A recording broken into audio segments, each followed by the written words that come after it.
Thank you and welcome for coming to this speech. My name is Rochelle, and what I want to talk to you about today is how color affects us personally. As we look around, our eyes and our brains, they coordinate together to help us gather and process information. If we see a flower, we may want to stop and smell it. If we see a piece of delicious fruit, it may make us decide to want to taste it. JW.org, it's an International Bible Association group, and they comment that as we read a book, our eyes, they adjust to the color contrast and the text, and what happens is color makes it possible for us to assign meaning to what we're reading. Our brains interact, and all of this is because of color. My purpose today is to inform you about the personal effects of color and how we constantly use color to function in the world around us. Color is not necessarily for survival for humans, but color is important because it touches upon every aspect of our lives. Color touches on our senses, our emotions, our spending habits, and even our sexual personality. Let's get started as I guide you through some examples of how color encompasses our daily lives in subtle ways and affects our life functions entirely. Even though color hues may overlap, each color has a different effect upon us as humans. Color stimulates the senses. It affects touch, taste, sight, even smell. An example again is the fruit. When we look at the fruit, it stimulates our taste. It helps us to see that the fruit is desirable. It also helps us to see whether the fruit is ripe or not. When we look at the sky, it's an indication of the weather, but it's stimulating our senses in the sense of smell because we can smell rain. We can smell whether or not it's going to be a humid day. So our senses are only the beginning stages of the perceptions that we have about color and how it affects us personally. Let's examine color and its link to our emotions. The JW.org, the International Bible Association group, further claims that all humans share an emotional response to some certain colors. Emotions are impacted by hues that either brighten our day or make us feel like we're having a dull or dampened day. We're surrounded by arrays of color that are linked to our emotions, and artists, designers, decorators, they all know this because they strategically place colors in places for us to be affected so that we can draw to that color. Colors are also intimate to us. They enhance or suppress our emotional state. There are 4 primary colors. They are red, yellow, blue, and green.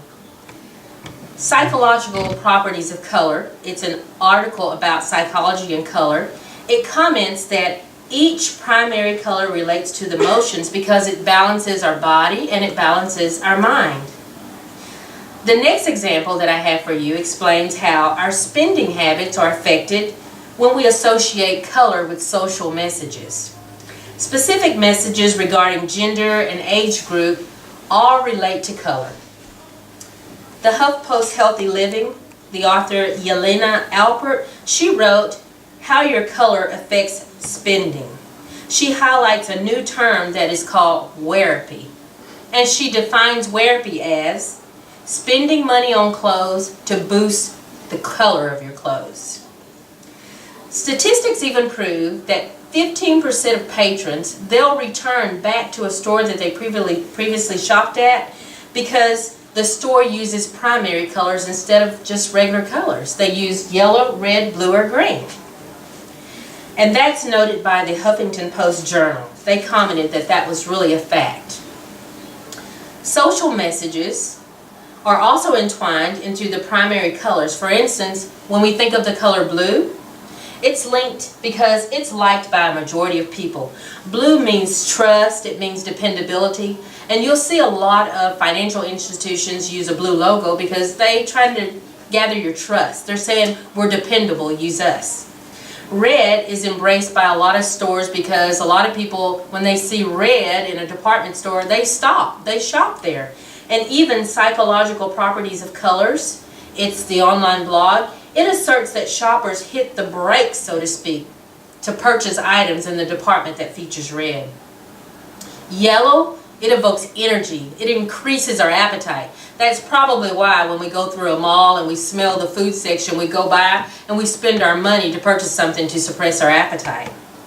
And green, well, it's used by retailers to be eco-friendly.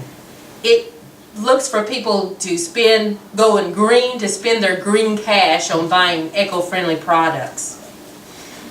Let's discuss now the 4 primary colors, red, yellow, blue, and green, and their relationship to clues about our sexual personality. As defined by an online blog, which is called Colors and Sexuality, it says the clothes we wear, the car we drive, the way we furnish our home, all provides clues about our sexual personality. And the color that we use the most is the predominant color for us. And that color is an explanation of our sexual selves. For instance, red, it means that you're a sexual tiger. Yellow, that you're adaptive sexually. Blue, that you're sensitive and you're affectionate with your sexual partners. And green, it means that you have an innocent or fresh approach to your sexual endeavors. Now let's summarize what we've learned today. Although it's not necessary for our survival, color encompasses our lifestyles entirely in subtle ways, and it affects every function that we do in life. Color affects us and it enables us to gather and process information.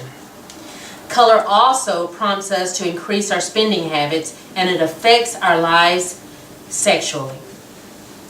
Huffington Post says that color influences how we feel on both a social and a personal level. The concept of color, it's not a very well-developed area, but researchers and experts are striving to make important observations and experimentations about color and how it affects us psychologically. In fact, Kendra Cherry, she authors Color Psychology. She reinforces that our future is upon all the avenues that are open for us to expand and experiment with color and how it affects our moods and our behaviors. I agree with Ms. Cherry, and I hope that that becomes possible for us in the future. Thank you. Thank you very much. Are there any questions? Yes, I would like to ask, do you think that colors would take more important in people's lives now that you have researched what they mean?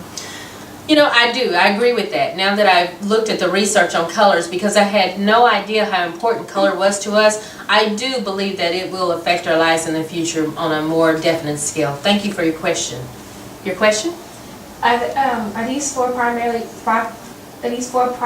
colors the only colors that affect our daily functions?